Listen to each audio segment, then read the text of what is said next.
Ini adalah film yang tergolong punya penonton paling banyak di antara film Bollywood lainnya di tahun rilisnya. Menjadi film yang menaikkan jumlah penonton ke bioskop sebesar 40%. Ditambah campur tangan di DLG sedikit ya guys. Film ini menghasilkan 134 crore di tahun 94 yang mana sekarang nilainya setara 700 crore. Film dengan paling banyak lagu dan semuanya menjadi lagu-lagu yang hits. Ia memiliki 14 lagu di dalamnya, yang mana untuk lagu-lagunya saja tersebut durasinya menjadi 1,5 jam kurang lebih. Inilah dia fakta si pelopor film non-kekerasan, pelopor film pernikahan megah Hum Aapke Hai Kaun tahun 94.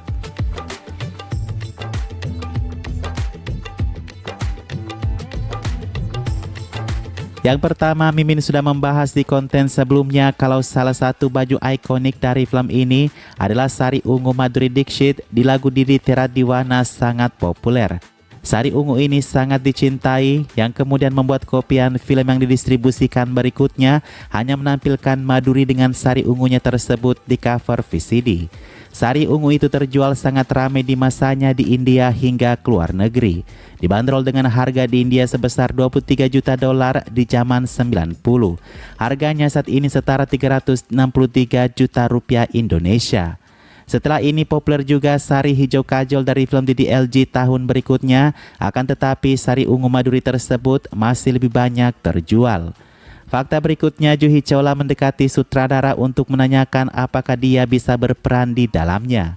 Tapi sutradara mengatakan tidak karena Madhuri sudah menerima dan menandatangani kontrak filmnya.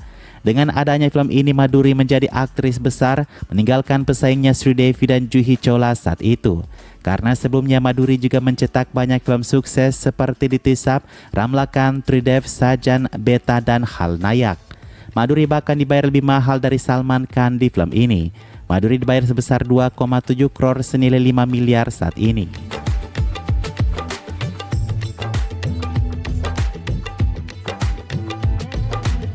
Fakta kedua, Aamir Khan awalnya ditawarkan untuk Hum Aapke Hai Kaun. Namun naskah tidak berkenan di hati Aamir Khan, ia memilih mundur dan tidak mengerjakan film itu. Salman Khan yang sedang mengalami masa-masa buruk dalam karirnya kemudian dikontrak ke film ini. Sutradara yang sama membuat film Maine Pyar Kiya untuk Salman. Film ini sukses besar, menghidupkan kembali karir Salman Khan yang awalnya hancur karena kegagalan beruntun. Nah, tahu nggak guys, film ini awalnya dikira tidak bakal sukses loh. Dijamin bahkan oleh pihak jaringan bioskop karena durasinya yang terlalu panjang. Dan ceritanya mengalir baik-baik saja dan tidak ada konflik penjahat di dalamnya. Kritikus heran mengapa film ini tiba-tiba melejit ramai ditonton. Beberapa jaringan bioskop yang awalnya tidak menayangkan film tersebut meminta untuk ditayangkannya juga. Permintaan film ini semakin tinggi dan akhirnya distributor menaikkan harga tiket. Tebak apa yang bisa bikin sukses film ini? Karena lagu-lagunya guys, lagu-lagunya memang populer sebelum bahkan dirilis di bioskop. Orang-orang yang datang menonton hanya untuk lagu dan ternyata mereka disuguhkan dengan cerita film yang baik.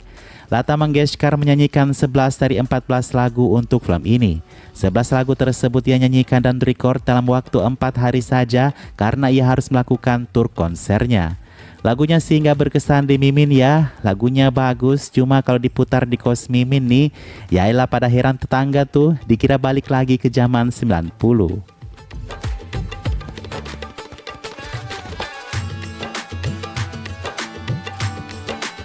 Hum Aapke Hai Kaun berhasil memenangkan penghargaan film nasional untuk film populer terbaik yang memberikan hiburan yang menyehatkan. Film ini membutuhkan waktu menulis naskahnya selama 1 tahun 9 bulan. Total pengerjaan hingga siap rilis adalah 4 tahun lamanya. Karena penonton mengeluh tentang durasinya, 2 lagunya yang berjudul Chocolate, Lime Juice, dan Mujhse Juda Hokar dihapuskan. Harusnya lagu di dalam film ini ada 16 ya, dan ketika film sukses besar, sutradara didesak untuk memasukkan 2 lagu tersebut yang dihapus itu. Makanya rilis terbaru film ini semakin panjang dengan ditambahkannya 2 lagu lagi. Tahu nggak anjing yang membuat happy ending film ini? Dia adalah Taffy, anjing yang mendapat penghargaan karena aktingnya. Dia bernama Asli Ridho, diadopsi oleh Madhuri setelah selesai syuting film. Ridho sudah meninggal pada tahun 2000, ia meninggal di usianya yang 12 tahun. Nah, apakah kamu salah satu penggemar film ini?